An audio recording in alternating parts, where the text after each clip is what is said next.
Today we're going to dive deep into one of the largest, most ambitious social welfare systems on the entire planet, India's massive mission to make sure its people are fed. Let's get right into it. I mean, just think about that question for a second. The scale is just staggering, right? This isn't just about growing food. It's about buying it, storing it, moving it, and getting it to people on a level that's almost impossible to wrap your head around. And that one huge question is exactly what we're going to unpack today. But look, before we get into the nuts and bolts of how this system works, we've got to be on the same page about what we're even talking about. What does food security actually mean? Let's lay the groundwork first. So this is the official definition, the one from the World Food Summit back in 1995. And a few phrases here are absolutely crucial. All people, at all times, and physical and economic access. What that means is, it's not enough for food to just exist somewhere. Nope. Every single person has to be able to get it and get it whenever they need it. You can really boil this whole idea down to three core pillars. First, there's availability. Is there actually enough food in the country to go around? Second, accessibility. Can people physically get to it? Is there a shop nearby? And third, affordability. Okay, they can get to it, but can they afford to buy it? If even one of those pillars starts to wobble, the whole thing can come crashing down. Now, to really understand why India built such a colossal system, we have to go back in time. Because this wasn't just some policy idea cooked up in an office. It was forged in the fire of a truly unimaginable catastrophe. 3 million. Just let that number sink in. That's how many people are estimated to have died in just one part of the country during the Bengal famine of 1943. An event like that leaves a permanent scar, and it became the driving force behind everything that came next. And it's important to realize a famine is way more than just starvation. As people get weaker, their immune systems just shut down. They're forced to drink dirty water or eat spoiled food, and that unleashes deadly epidemics that can rip through the population. It's a total public health nightmare.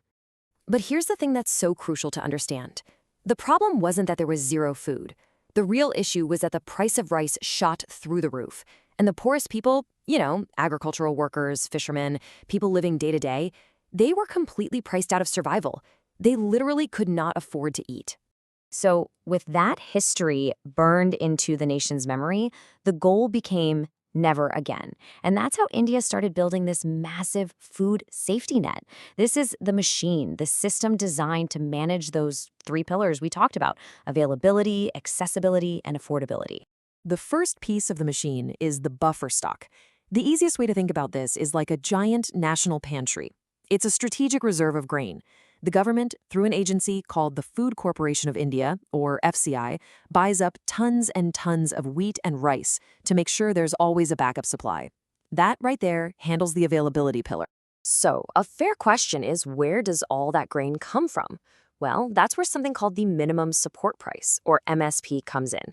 Basically, before farmers even plant their crops, the government says, hey, we guarantee we'll buy your wheat and rice for this much money. It gives farmers a safety net and a huge incentive to produce, knowing they have a guaranteed buyer. Okay, so the government has all this grain sitting in warehouses. How does it get to the people who need it? That's the job of the Public Distribution System, or PDS. This is a huge network. We're talking over 500,000 little government-regulated ration shops all over the country that sell that grain to the public at cheap, subsidized prices. And this slide right here gets to the heart of the whole thing.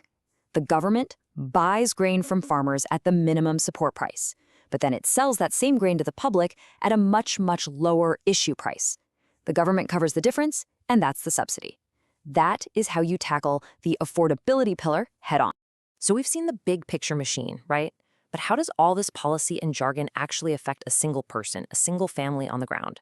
Let's zoom in from the 30,000-foot view down to the household level. So let's imagine a guy we'll call Ramu. He's a farm laborer, so he gets work and gets paid during the planting season and the harvest season. But for about 4 months in between, when the crops are just growing, there's no work. And for Ramu, no work means no money, which means no food. Ramu's situation is a perfect example of what's called seasonal hunger. It's tied directly to the rhythm of agriculture. It's different from chronic hunger, which is more of a constant, long-term state of not having enough to eat. A good system has to be able to fight both. So the system tries to help people like Ramu using these ration cards. It's a tiered system. Anti-Audia cards are for the absolute poorest of the poor. They get the biggest subsidy. BPL cards are for families below the poverty line, and APL cards were for everyone else. It's basically the system's way of trying to aim the support where it's needed most. Then, in 2013, this whole setup became official, like legally binding official, with the National Food Security Act. And the scale is just mind-blowing. The law gives up to 75% of the world population and 50% of the urban population a legal right to subsidized food.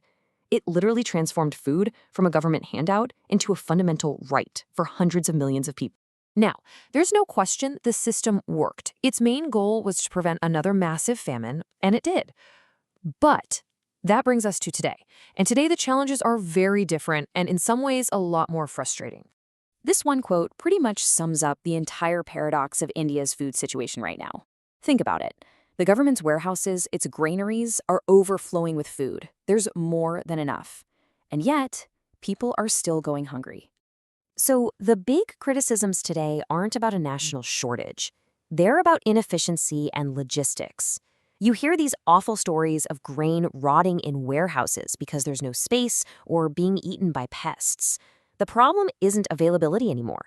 The problem is a broken link at the end of the chain. It's the huge challenge of getting the food from the full warehouse to a hungry person's plate. So that's the real question India is facing now.